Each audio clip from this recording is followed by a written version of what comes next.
to sleep in a little bit this morning.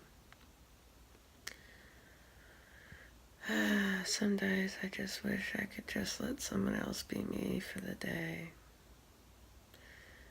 But I teach at 4 o'clock, so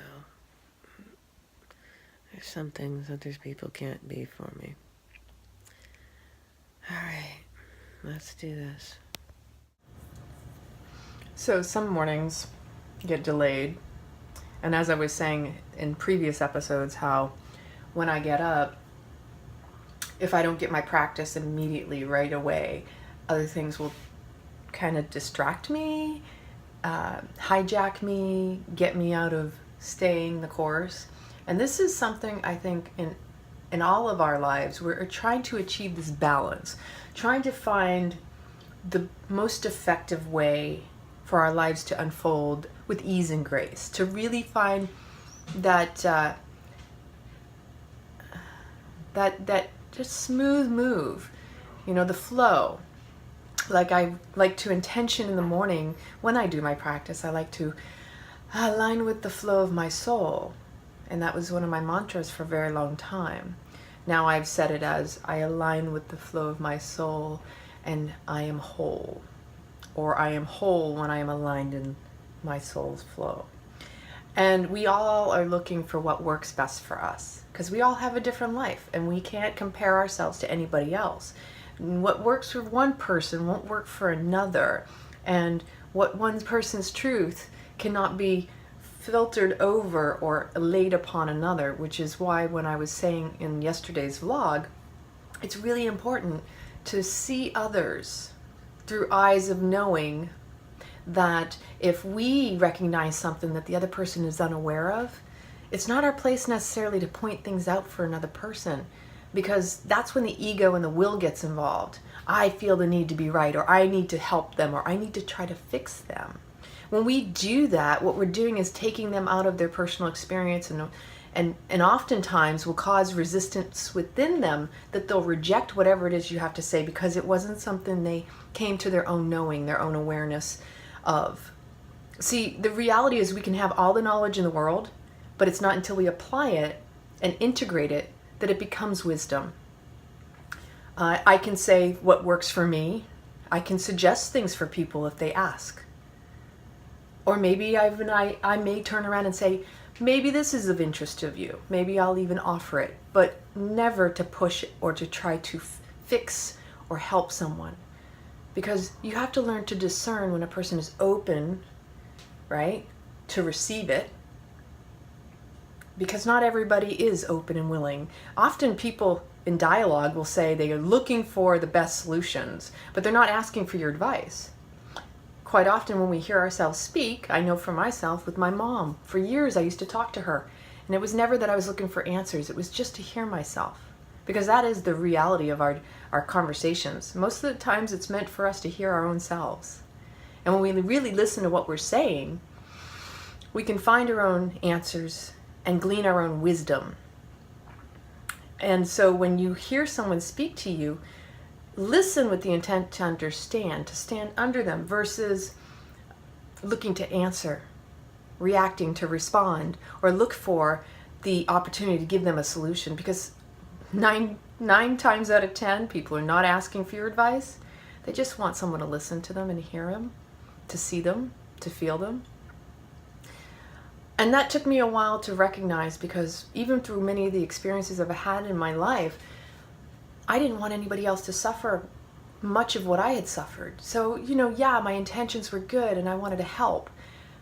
But through a lot of my teachings, trainings, workshops, events, all these things I've been doing for years, I've learned that it's less exhausting to try to fix and impose myself upon another person. That quite often, I just need to listen because they just need to be heard. But there are also times when we need to discern if we are enabling a person or empowering them. So when we listen, we don't want to waste our time, but we also don't necessarily want to blow someone off. We have to recognize, is this a person who's open to change, or they just want to be enabled in their story? So we have to find the way to be the lighthouse that empowers and uplifts them so that they find their way, not us trying to help them or tell them or try to fix them so they do find their way. So this is just something I was reflecting upon, as I often do. And I know with my father, much of what I thought I could help him with, it was all ego-driven. And in the end, I just have to love and accept him where he's at. And I'm telling you what, he shifts, he moves, he changes, he evolves so much quicker now than when I was thinking I was trying to help him or fix him. He makes his own decisions. He asks me for advice and asks me questions about stuff because now he feels confident enough to do it. Whereas before, maybe he didn't want to hear it because I was offering it. So you have to recognize the gift and being looked to versus imposing. So today, make it an epic one. Get yourself some dates and almond butter, because that's what I'm doing. I am starving Marvin, buddy. Oof. Yum, yum, yum, yum.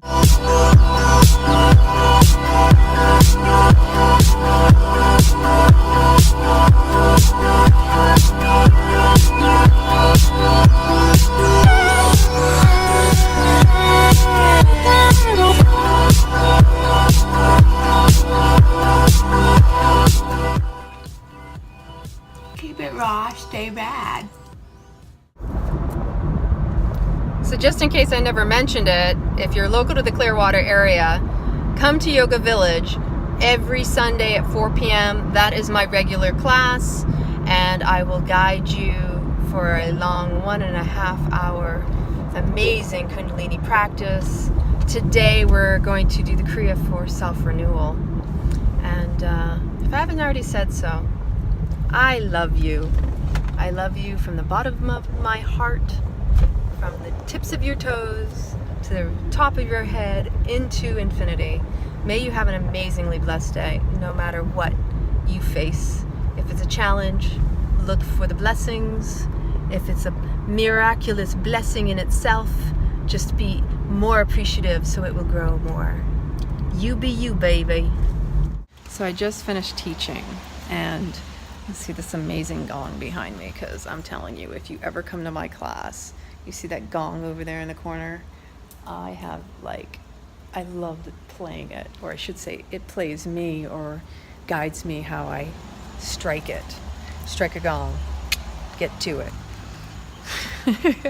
So there's this amazing tree. It rained down heavily during the teachings, and while I was striking the gong, if you look out here to the distance, the woman in the tree, she is just amazing, because I'm telling you, she speaks to me.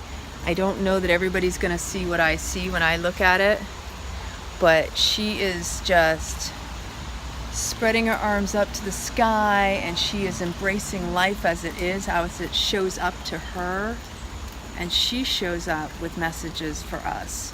So just like anything in life, you have to seek the inner peace instead of going out looking for that peace to complete you. So yeah, I hope you're enjoying a beautiful Sunday. It'll be Monday when you see this. But I just want you to know, life is showing up to you to surprise and amaze you. You just need to allow it. You be you. Just be true.